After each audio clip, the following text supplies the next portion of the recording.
आखिर ऐसा क्यों हुआ जहां 25 जनवरी तक किसान आंदोलन बहुत ही अनुशासित तरीके से चला, जिसकी वाहवाही केवल भारत में ही नहीं बल्कि विदेशों में भी हुई। हर किसी की मानसिकता यही थी कि किसान संयम के साथ दिल्ली के पास बॉर्डरों पर डटा हुआ है। फिर चाहे वो बरसात हो, ठंडी शीत लहर हो या कुछ भी, किसान डटा रहा। अलग अलग तस्वीरें सामने आ रही थी।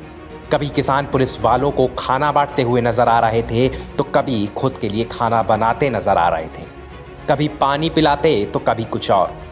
मगर 26 जनवरी की वो तारीख जब किसान आंदोलन और ट्रैक्टर परेड की तस्वीरें बिल्कुल विपरीत नजर आई।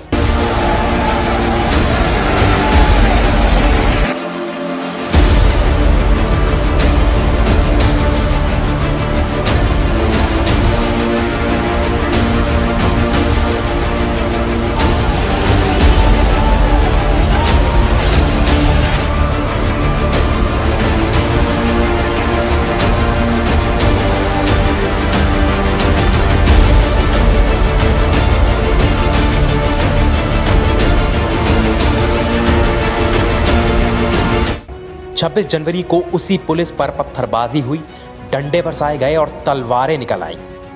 आखिर ऐसा क्यों हुआ? आपको बता दें, जिसमें एक किसान की भी जान चली गई और 300 से अधिक पुलिसकर्मी घायल हो गए, जिनको आज गृह मंत्री अमित शाह अस्पताल में मिलने और उनका हालचाल लेने भी जाएंगे। किसान परेड के बाद अब एकाएक सभी पक्षकारों का पक्ष सामने आ रहा है। तस्वीरें घूम रही हैं, वीडियो सामने आ रहे हैं और इन सब के सहारे अलग अलग मत रखा जा रहा है। हालांकि अब किसानों के बीच दरार साफ दिखाई दे रही है। कल 2 किसान संगठनों ने इस आंदोलन से पीछे हटने का ऐलान कर दिया। पहला तो राष्ट्रीय किसान मजदूर संगठन और दूसरा भारतीय किसान यूनियन।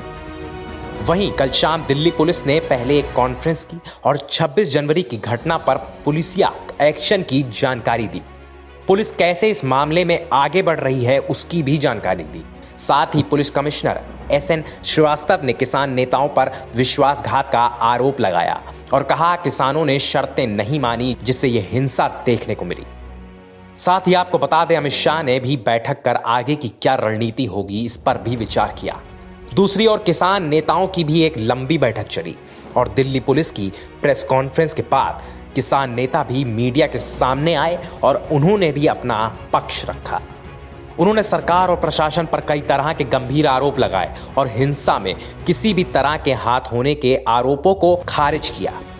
साथ ही किसानों का 1 फरवरी को जो पैदल सांसद मार्च होना था उसे भी वापस ले लिया गया है। ट्रैक्टर परेड में हुई हिंसा के बाद क्या आंदोलन कर रहे किसान संगठन बैकफुट पर है? अब आंदोलन का क्या होगा? जारी रहेगा या समाप्त होगा? और उससे भी ज्यादा जरूरी यह है कि क्या उसी जोश, एकता और समर्थन के साथ आगे बढ़ पाएगा? ऐसे कई सवाल हैं हर किसी के मन में, मगर ये तो आने वाला वक्त ही बताएगा कि अब आंदोलन का आखिर क्या होगा। फिलहाल आपकी क्या राय है इस मुद्दे पर हमें कमेंट करके जरूर बताएं। Bureau report, V news.